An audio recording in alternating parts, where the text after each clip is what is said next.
అల్లు అర్జున్ గారు ఇట్లా ఇచ్చారు, మహేష్ బాబు గారు డబ్బులు ఇచ్చారు, నితిన్ గారు డబ్బులు ఇచ్చారు. అంటే యావత్ సినీ ప్రపంచం అంతా మీ కరోనా టైంలో కానీ, వరదలు వచ్చినప్పుడు కానీ, ఏమైనా ఉపద్రవాలు వచ్చినప్పుడు కానీ అండగా నిలుస్తుంటారు. అప్పుడు సినిమా వాళ్ళు గుర్తురారు, ఎందుకంటే సినిమా వాళ్ళు ఇచ్చింది మర్చిపోరు. ఎప్పుడైతే మనం ఇక్కడ ఒక జనసేన సభ పెడుతున్నాం, అనగానే పవన్ కళ్యాణ్ గారు సభ పెడుతున్నారు, క్షమాపణ చెప్పాలి, కొబ్బరి చెట్లు గుర్తొస్తాయి, సినిమా నటుడు గుర్తొస్తారు. అది భయమా? అంటే ఈ భయంలో మీరు ఏం చేస్తున్నారు, ఏం మాట్లాడుతున్నారో మర్చిపోయి మాట్లాడుతున్నారు. దానికి కావకండి. ఇంకా రాబోయేది కొత్త తరం పాలిటిక్స్, కొత్త తరం రాజకీయం రాబోతుంది. ఇంకా ఈ అవుట్డేటెడ్ సోకాల్ రాజకీయాలన్నీ పోబోతున్నాయి. ఎందుకంటే జనాలు చాలా చూస్తున్నారు, మార్పు కోరుకుంటున్నారు. జనాల్లో చాలా మార్పు వచ్చింది. లేదు, వాళ్ళు ఇప్పుడు మీరే చెప్తున్నారు కదా, తెలంగాణ వచ్చి 12 సంవత్సరాలు అవుతుంది, ఇంకా తెలంగాణ భావాన్ని, ఆంధ్ర భావాన్ని రెచ్చగొడుతూ ఏం చేశారు తెలంగాణలో? 10 సంవత్సరాలు మేము తెచ్చాం అన్న వాళ్ళు 10 సంవత్సరాలు ఇస్తే ఏం చేశారు? ఏం మారింది?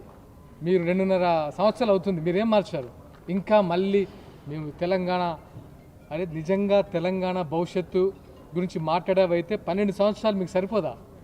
ఇంకా తెలంగాణ భావం, అసలు శిష్యులైన తెలంగాణ వాదుల్ని ఇక్కడ మూలకు నెట్టేశారు. మీ అందరూ ఎక్కడి నుంచో వచ్చి రాజకీయాల్లో మంచి పదవులు అనుభవిస్తూ టైం వచ్చినప్పుడల్లా, గ్యాప్ దొరికిన చెప్పడల్లా నిద్రలేచి తెలంగాణ వాదం.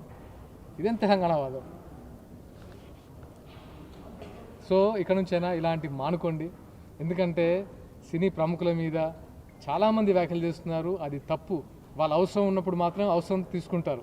అదే పవన్ కళ్యాణ్ గారు మీకు కొండగట్టుకి 35 కోట్లు ఇచ్చినప్పుడు ఎవరేం మాట్లాడలేదు.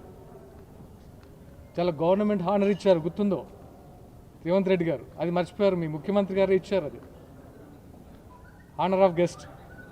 సో మీ ప్రభుత్వం తరఫున మళ్ళీ ఇప్పుడు ఒక సభ స్టార్ట్ చేయగానే స్టార్ట్ చేస్తారు మీరు. ఏం రాజ్యాంగాలు ఎక్కడుంది? ఒక పార్టీ తెలంగాణ గడ్డ మీద తెలంగాణలో జెండా ఎగరవేసిన జనసేన పార్టీని మమ్మల్ని మేము ఎంకరేజ్ చేసుకోకూడదు, మేము దీన్ని బలోపేతం చేసుకోకూడదా? ఏం మాట్లాడుతున్నారండి మీరు? అంటే నాకు అర్థం